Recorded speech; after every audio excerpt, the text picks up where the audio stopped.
Beyond Light kicks off the next trilogy of stories that we're trying to tell with Destiny. Players are going to go on a journey to discover the true nature of light and dark. It's the beginning of players learning more about the darkness, and in fact going so far as to wield it. It's about leaving comfort and safety behind, walking a different road than one that you may have believed you were destined for. What makes something bad? What makes darkness dark? Who's right? Who wasn't? How are those learnings going to change the characters that you have gotten to know over the last 6 years?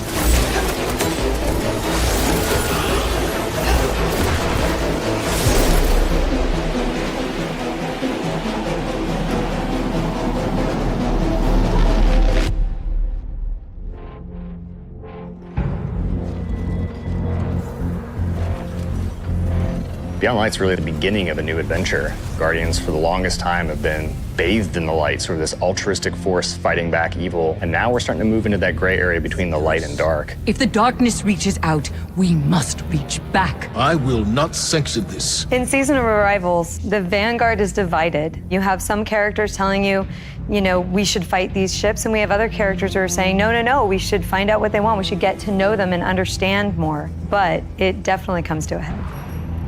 This next year in Destiny is really just about how all the different characters and factions are reacting to these disappeared destinations and what that means as the pyramids have arrived in our system, not for the first time, but for the second time. We're going to see the return of a character who's been absent for a pretty long time in The Stranger, and boy, does she have a lot to say, and she has a lot of time to explain. When I know more, you'll know more. She has shown up to encourage us to take on the darkness, and the only way to truly stop it is to work with it. And here comes our Guardian, right on time. Why did the darkness invite us here? Europa is literally like a time capsule. Europa is huge. Killer destination, freezing cold. Desolate. Some of the most beautiful spaces I've ever seen in a video game. There was a lot built on Europa during the Golden Age, and a lot of that was built underground. Clovis Bray had some research facilities there, really pushing the limits of technology and innovation there, maybe stepping into some things that we shouldn't have. Under the ice, all kinds of secrets. I'm so excited for what players are going to find.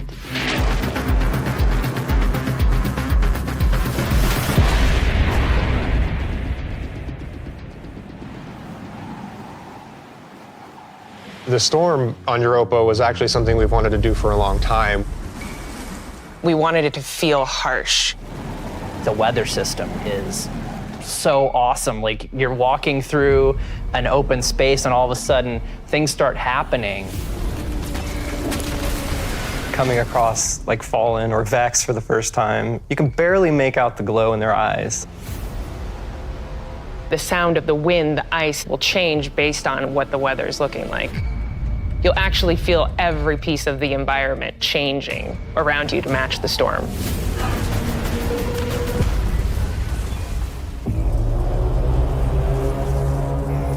Europa itself is a pretty foreboding place. Aramis is there in advance of us, and she set up a forward base. She has lieutenants who have gotten their hands on stasis, gotten their hands on the darkness, and they're learning to wield it. One by one, we will rise again. And so I think her motivations are really interesting too. Today, we begin breaking free from our chains. Aramis really challenges a lot of the ways that we think about light and darkness. She's going to make you think about your relationship with the Traveler. She's a compelling leader, and she has a vision. And especially after the collapse of their society, people, I think, the Fallen wanted someone to follow. Is the light going to be enough? I think we've seen that we need some new tools to fight our enemies with. Maybe it's time to fight fire with fire, or ice with ice.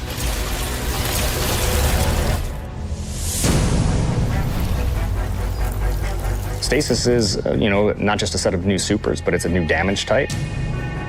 We've got Solar, Void, Arc, and now we've got Stasis. The idea for Stasis all really came back from the gameplay idea of freezing someone. That was kind of the theme that everyone's kind of rallied behind. Dima's an amazing concept artist, had some images that really kind of put us on the right path.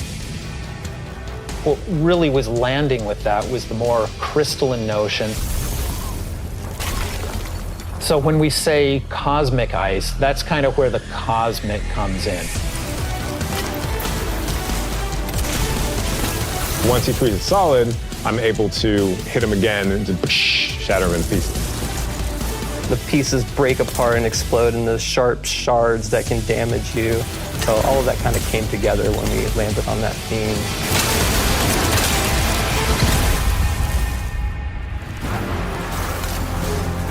Stasis is going to not only change the way that you can attack or approach combat, there's also some really great ways that you can upgrade it. Then you start getting into like the more interesting parts, things that we're calling aspects and fragments, which are additional ways to modify your subclass.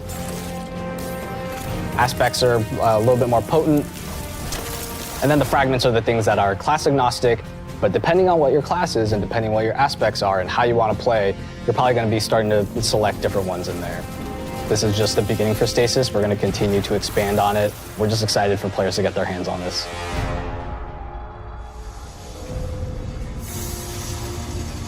When we're creating a new palette like Stasis, we do what we call a source jam. Everyone on the team blocks out about a week where we can say, okay, you're going to go out into the world, microphone, recorder, record anything that reminds you of cosmic ice.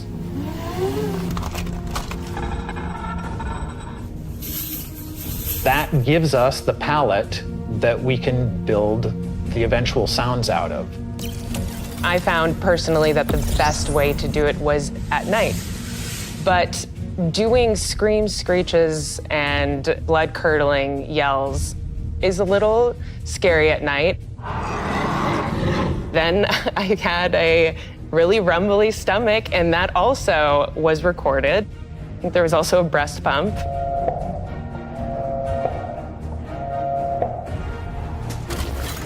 You have to make use of what you got.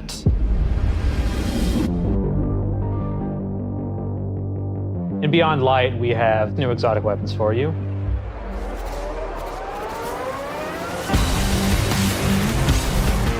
No Time to Explain is coming back. Instead of just being the gun that refills your magazine when you land precision hits, you actually get a little time portal, and it starts spitting out rounds alongside you.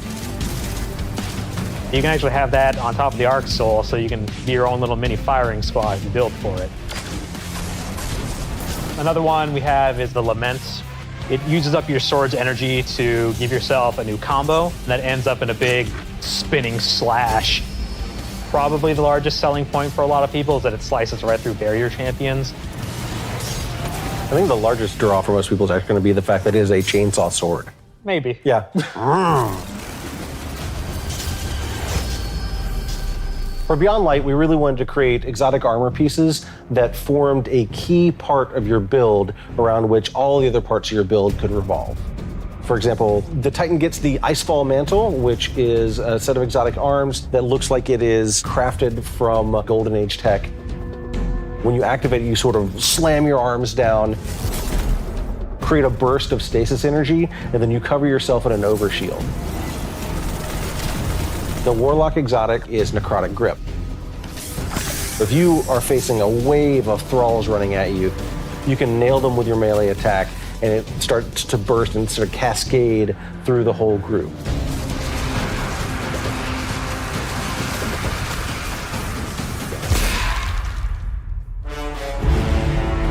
There's a lot there for newcomers coming in too. If you've got a friend who hasn't tried it out, it's a really great time to jump in on New Light, that entry experience for free players. Last year, when New Light launched, we brought back a small portion of the Cosmodrome. This year, we're bringing back a much larger portion of the destination. It takes some of the experiences that started with original Destiny 1, but puts them and stitches them together in a different way and adds new things and tells a different story.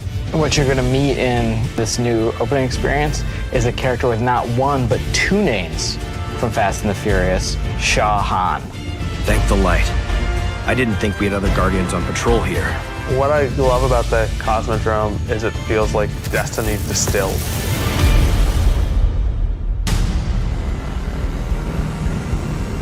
Season of the Hunt picks up where Arrivals left off. Other forces are taking advantage of the darkness to make their move forward, including Xivu Arath, a sister of Oryx, and she's taking this opportunity to build up an army. And we're working with Osiris to try to stop her.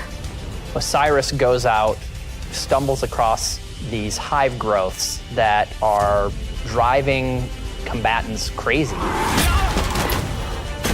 Osiris is in trouble, and of course, you're his only hope.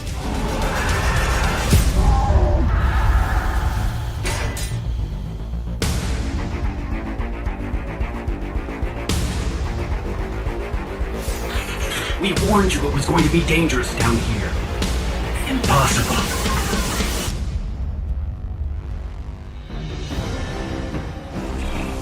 We finally catch up to what we saw at the end of Forsaken, where we saw Aldrin being brought back to life by a ghost. Aldrin, who now refers to himself as Crow, he doesn't know what he did. The slate's been wiped clean when he was resurrected as a Guardian. We know what he's done, and we know what he could be capable of doing. So now we're going to spend some time watching him go back and forth. And that's going to question how we look at him, how we look at ourselves, how we look at the light, how we look at darkness. In Season of the Hunt, we're partnering with the Crow and Osiris to take down the High Celebrant. It's creating these cryptoliths around the system, and those cryptoliths are attracting Elixian Cabal and corrupting them. So Xivu Arath is essentially corrupting herself and army, and it's our job to put a stop to it. I'm really excited to see Xivu Arath fleshed out more and to find out more about her relationship with Savathun and what that means for year 4 of Destiny. Savathun has been placing dominoes, and at the end of year 4, she's going to knock down the dominoes. We're going to see what she's been really up to. And so this year, she's putting the last pieces in place.